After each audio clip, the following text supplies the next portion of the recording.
Mungkin ada yang seorang pendosa kah, terus memutuskan untuk bertaubat ke jalan Allah Subhanahu wa taala dan sampai istiqomah. Mohon izin penjelasannya Ustaz Syam. Tafadhol. Bismillahirrahmanirrahim. Tabai guruku Syekh Muhammad, Ustaz Maulana, Mas Fadli, serta guru-guru kami yang dimuliakan Allah Subhanahu wa taala. Kalau berbicara tentang taubat maksiat, ada satu kisah menarik di masa Nabi Musa alaihissalam. Dalam riwayat disebutkan ada seseorang yang ditegur langsung oleh Allah Subhanahu wa taala melalui lisan Nabi Musa alaihissalam. Jadi ternyata Nabi Musa itu punya kelebihan. Nabi Musa alaihissalam bisa berbincang langsung dengan Allah Subhanahu wa taala karena gelarnya adalah kalimullah, mampu untuk chit-chat dengan Allah Subhanahu wa taala. Akhirnya dikasih tahu sama Allah, tolong tegur itu hambaku satu itu karena dia taubat maksiat.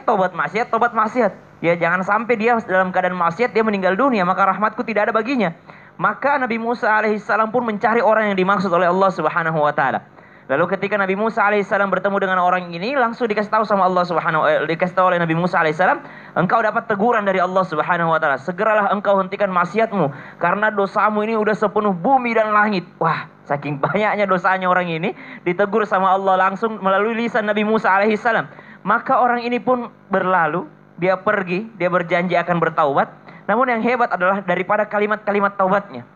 Ketika dia berada di tengah padang pasir, dia pun memohon kepada Allah Subhanahu wa taala, "Ya Allah, apakah dosaku mempengaruhi kekuasaanmu sampai-sampai kau menegurku? Apakah dosaku lebih luas daripada rahmatmu?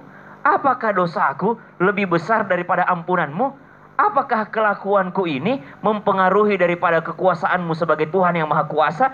Ya Allah, kalau engkau tidak lagi menerima taubatku, kemana aku perginya?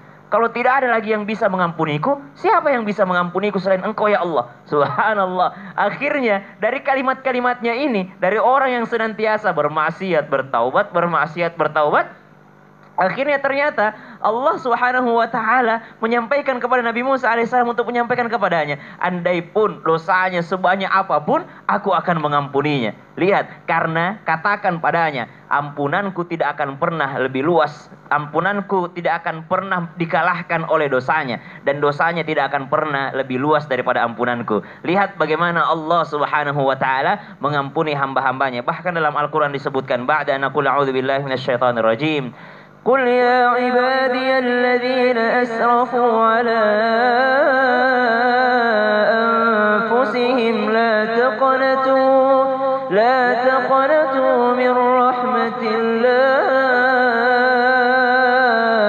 Ternyata Allah Subhanahu wa taala masih memanggil hamba-hamba yang berdosa, hamba-hamba yang melampaui batas dengan sebutan ibadi. Subhanallah. Ketika Allah memanggil kita dengan kalimat ibadi, berarti hamba yang disayang oleh Allah Subhanahu wa taala, bukan hamba yang ditelantarkan oleh Allah Subhanahu wa taala. Alladzina asrafu ala anfusihim, mereka yang bahkan telah melampaui batas. La taqnatu min rahmatillah, jangan pernah putus asa dari rahmat Allah Subhanahu wa taala. Bahkan kisah seorang yang telah membunuh 99 orang, kisah seorang yang telah membunuh 100 orang yang diceritakan langsung oleh baginda Nabi SAW. Mereka ini atau dia ini akhirnya diterima taubatnya oleh Allah Subhanahu wa taala dengan syarat apa?